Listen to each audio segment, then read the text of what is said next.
DreAllDay.com. I was reading some Tony Robbins, and it's one of my top fives. If anyone asked me my favorite books or books I would recommend to another person, Tony Robbins' Awaken the Giant Within is one of those books. And he wrote that book in like the 90s and maybe even the 80s when he wrote that book. But that book is like the ultimate guide to personal development. One of the things he talks about in that book, he said when people ask him, Tony, what's the main thing? Like, what's the one thing that really caused you to take your life to the next level? What's the one thing that changed everything? He said the number one thing was when he decided that there was another level for him. There was a new standard that he could set for himself, and he had to make a list. He sat down and made a list of all the things that he would no longer accept, all the things he would no longer tolerate, all the things in his life that he no longer wanted. And he made that list of everything that was unacceptable in his life and basically raised his standards by saying, no, I'm not going to do that no more. I'm not going to do this no more. Because he used to be fat. He used to be overweight. He said he started out doing really good and like coaching and doing events and stuff like that. Then for whatever reason, he got depressed. He was overweight. One of his friends came to his house and was like, yo, what the hell happened to you? What the hell happened to you, Tony? You used to be the man. You used to be fired up. You used to be the guy all the time.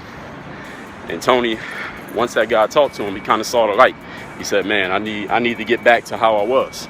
So he wrote down that list, all the things he would no longer accept, all the things he would no longer do, all the people he would no longer be, and everything changed from that point. And I could tell you a story.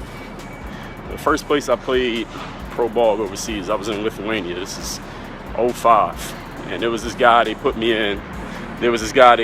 The same building as him. It was like a dorm, basically. The building was like a college dorm, the way it was set up, the first place we were staying in.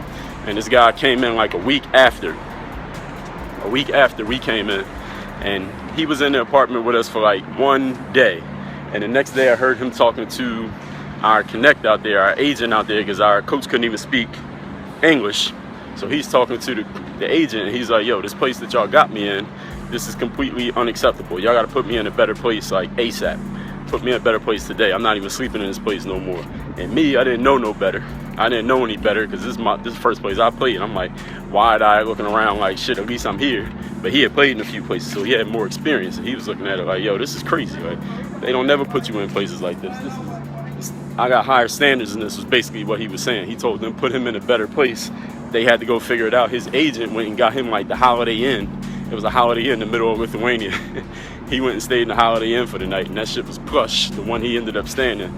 But what that opened my eyes to was that he understood what was unacceptable. He told him, like, yo, this is unacceptable. I'm not staying in this place. I'm not sleeping here another night. And that's the same thing that Tony Robbins did.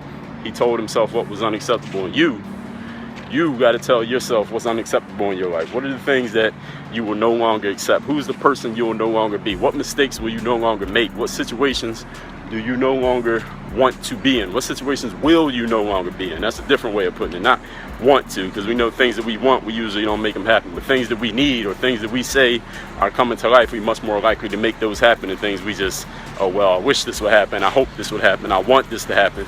Because how many times a day you hear somebody talking about something they want, but they ain't doing nothing to get it. So the question you got to ask yourself is, what's unacceptable? What things in my life are unacceptable? What things will I no longer accept? What things will no longer occur in my life? My arm's tired from holding up this phone. I just got done running. Look, if y'all want to talk to me more, I'll be on Snapchat the rest of today. At Dre Baldwin is my Snap. I just put a new video up on YouTube this morning too. I was talking about how not to attack LeBron James, because I see some mistakes being made in the Raptors series, and we're going to see what happens tonight, game 3. But y'all can hit me on Snap. That's where I'll be for the rest of the day. Work on your game. DreAllDay.com. What could you not do with more confidence? Less attention to the negativity of other people, more focus on your goals than nothing else, and not letting unfortunate circumstances slow you down. Would all of those help you out? Well, go to DreAllDay.com/bulletproof. Check out my new 8-week course called Bulletproof Mindset. Get started, and I'll see you over there. Work on your game. If you're on Snapchat, hit me on the Snap. My Snap name is at Dre Baldwin. You already know how that works. And I got a podcast, if you didn't know. It is called Work on Your Game. It is an everyday podcast where I talk about getting yourself into the right mindset, that bulletproof mindset. Getting yourself seen, heard, known. Getting the exposure you want and making things happen in your life instead of waiting for things to happen to or for you. Subscribe to that podcast. We're on iTunes, SoundCloud, and Stitcher. Make sure you check it every single day. Make sure you're subscribed so you catch the heat. Work on your game. Dre Ball. I feel like Dre Ball. I feel like Dre Ball. I'm ballin'. I feel like Dre